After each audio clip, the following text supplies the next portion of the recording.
स्वाति पिछले कुछ दिनों से बहुत परेशान थी। शादी को अभी 1 महीना भी पूरा नहीं हुआ था।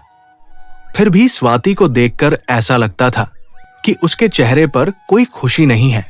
इस बात को लेकर उसका पति आशीष और सास शर्मिला कई बार पूछ चुके थे।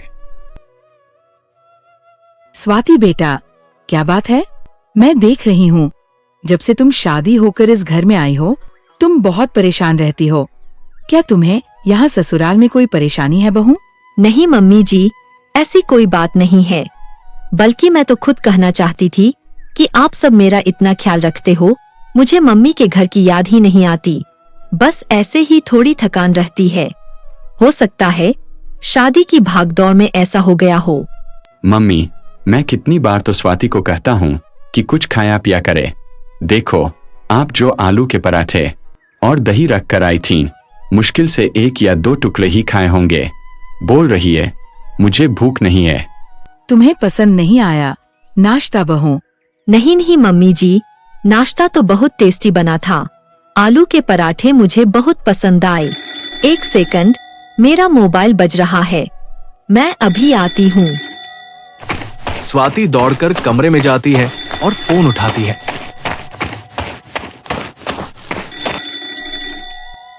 हेलो मनोज, मैंने तुम्हें कितनी बार कहा है, मुझे ऐसे टाइम पे फोन मत मिलाया करो। मैं शादीशुदा हूँ। अगर किसी ने तुम्हारा मोबाइल देखा तो मेरी सामत आ जाएगी।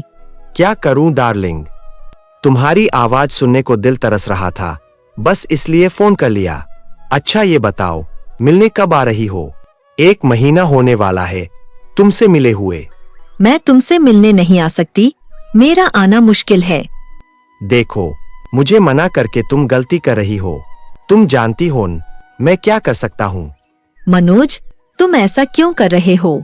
तुम्हें अपना बॉयफ्रेंड बनाना मेरी जिंदगी की सबसे बड़ी भूल थी।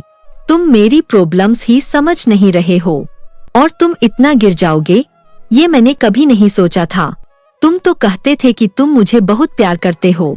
क्या प्यार करने वाले इस तरह से ब्लैकमेल करते हैं? देखो, मेरे पास तुम्हारी ये फालतू बातें सुनने का टाइम नहीं है। या तो तुम मुझसे मिलने आओ या फिर मैं तुम्हारे बारे में। नहीं मनोज, तुम ऐसा कुछ नहीं करोगे। ठीक है, मैं मौका देखकर तुमसे मिलने जल्दी आऊंगी, पर प्लीज मैं तुम्हें खुद कॉल करूंगी। तुम मेरे नंबर पर फोन मत करना। आशीष और माँ पापा जी मेरे आसपास ही रहते हैं। स्वाति की आंखों में आंसू आ जाते हैं। तभी उसकी सास शर्मिला कमरे में आ जाती है। स्वाति फोन काट देती है।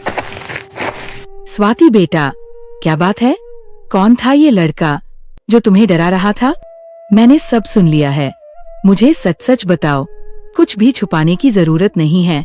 मम्मी जी, मुझे माफ कर दीजिए, मैं बहुत परेशान हूँ।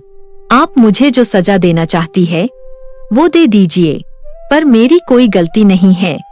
मनोज मेरा अतीत है। शादी से पहले मनोज और मैं एक दूसरे से प्यार करते थे, पर अब जब शादी के बाद मेरा उससे कोई रिश्ता नहीं है तो वो मुझे फोन करके ब्लैकमेल कर रहा है। स्वाति मनोज के बारे में अपनी सास शर्मिला को सारी सच्चाई बताती है। मनोज स्वाति का बॉयफ्रेंड था। वो एक नंबर का बदमाश आदमी था। वो आए दिन लड़कियों को फंसाता रहता था। इसलिए स्वाति ने मनोज का साथ छोड़ दिया और अपने पापा को आशीष के लिए हाँ कह दी। पर अब शादी के बाद मनोज स्वाति को ब्लैकमेल कर रहा था, जिस वजह से स्वाति बहुत परेशान थी। स्वाति की सास को सारी सच्चाई पता चल चुकी थी। घबराओ नहीं स्वाति, मैं तुम्हारी सास बाद में हूँ, पहले एक माँ हूँ। हम दोनों मिलकर उस मनोज को सबक सिखाएंगे। और तुम डरो नहीं, मैं तुम्हारे और आशीष के रिश्ते पर बिल्कुल भी आंच नहीं आने दूंगी। पर मम्मी जी, मनोज बहुत चालाक लड़का है। अरे, उसकी चालाकी निकालनी मुझे आती है। मैंने ऐसे बहुत से लड़कों को कॉलेज टाइम में ठीक किया है, पर हमें आशीष और तुम्हारे पापा जी से ये बात छुपानी होगी। बस तुम देखती जाओ कि मैं क्या करती हूँ। मुझे मनोज का नंबर दो। ये लीजिए मम्मी जी। शर्मिला फोन मिलाती है। घंटी जा रही है। हेलो, अगर मैंने सही नंबर मिलाया है तो क्या आप मनोज बोल रहे हैं? हाँ, नंबर तो आपने बिल्कुल सही मिलाया है। मैं मनोज बोल रहा हूँ। पर आप कौन? मेरा नाम रीटा है। मैंने सोशल मीडिया पर आपको देखा था। वहाँ प्रोफाइल पर आपने अपना कांटेक्ट नंबर भी डाला हुआ था। सच कहूँ तो मैं तो आपकी पिक देखते ही आपको दिल दे बैठी थी। आपको फोन किए बिना मैं रह नहीं पाई। आपको मेरी बातों का बुरा तो नहीं लगा?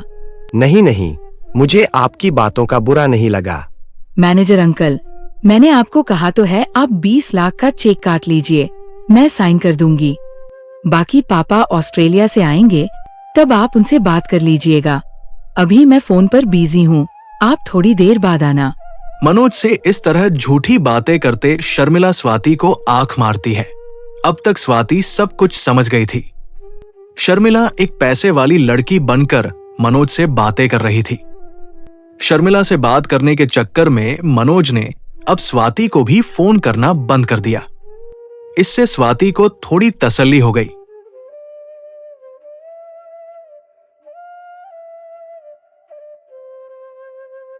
डार्लिंग, हम कब तक फोन पर बातें करते रहेंगे? एक बार तो मिलने आ जाओ। अब तो मैं तुम्हारा बॉयफ्रेंड बन चुका हूँ। मैं तुम्हें देखना चाहता हूँ। ओ बेबी, मैं भी तुमसे मिलने के लिए बहुत तड़प रही हूँ, पर क्या करूँ? पापा भी ऑस्ट्रेलिया से आए नहीं हैं। यहाँ ऑफिस में बहुत काम है, करोड़ों की डील फाइनल करनी है।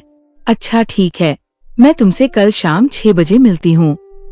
एक काम करती हूँ, मैं तुम्हारे घर आ जाऊंगी, वो ठीक रहेगा? हाँ बिल्कुल, मैं तुम्हें अभी अपने घर का एड्रेस भेजता हूँ। मैं तुम्हारा बेसब्री से इंतजार करूंगा जाने मन। मनोज पूरी तरह से शर्मिला के जाल में फंस चुका था। अपनी सास की ऐसी एक्टिंग देखकर स्वाति भी हैरान थी। स्वाति बेटा, अब एक आखिरी दाव और खेलना है। कल तुम ठीक 5:30 बजे मनोज के घर पहुंच जाना और उसके बाद मैं तुम्हें सब समझा दूंगी कि तुम्हें क्या करना है। मम्मी जी, आज के जमाने में कौन सी सास बहू की ऐसे मदद करती है? आप मेरे लिए जो कर रही हो ये कोई भी नहीं करता। स्वाति बेटा, मैं जानती हूँ कि तुम गलत नहीं हो, इसलिए मैं तुम्हारी मदद कर रही हूँ। मैं नहीं चाहती कि मनोज के कारण तुम्हारी बदनामी हो। तुम मेरी बेटी हो और बेटी के लिए माँ नहीं करेगी तो और कौन करेगा? स्वाति की आंखों में आंसू आ जाते हैं और वो अपनी सास के गले लग जाती है। अगले दिन स्वाति 5 बजे मनोज के घर पहुंच जाती है। मनोज शर्मिला यानी रीटा के आने का इंतजार कर रहा था। स्वाति, मेरी एक फ्रेंड आने वाली है। मैं नहीं चाहता कि वो तुम्हें यहाँ देखे। प्लीज यहाँ से चली जाओ। अरे, तुम ही तो मुझे कहते थे मिल लो, आ जाओ। उदास हो रहा हूँ, अब मैं आ गई हूँ तो मुझे जाने के लिए कह रहे हो? ऐसे थोड़ी होता है। अब मैं आई हूँ तो आराम से बैठूंगी। मैं भी तो देखूं तुम्हारी नई गर्लफ्रेंड कौन है। साफ साफ बोलो, तुम्हें क्या चाहिए? और यहाँ से चली जाओ। तुम मेरी सारी फोटो और वीडियो अपने फोन से डिलीट कर दो, मैं यहाँ से चली जाऊंगी। ठीक है, मैं सब कुछ डिलीट कर रहा हूँ। फिर तुम 1 सेकंड भी यहाँ नहीं रुकोगी। ये देखो, मैंने सब कुछ डिलीट कर दिया। अब यहाँ से जाओ। हाँ हाँ, जा रही हूँ, परेशान मत हो। मनोज अपने फोन से स्वाति के सारे पुराने फोटो और वीडियो सब कुछ डिलीट कर देता है। स्वाति चैन की सांस लेती है और वहां से घर आ जाती है। उधर मनोज परेशान हो रहा होता है और वो बार बार शर्मिला के नंबर पर फोन करता है, पर शर्मिला पहले ही अपना फोन स्विच ऑफ कर चुकी थी। मनोज बहुत देर तक शर्मिला के नंबर पर फोन करता है, पर स्विच ऑफ आता है। अगले दिन शर्मिला अपने मोबाइल का नंबर बंद कर देती है और एक नया नंबर ले लेती है। मनोज को पता ही नहीं चलता कि शर्मिला ही रीटा थी।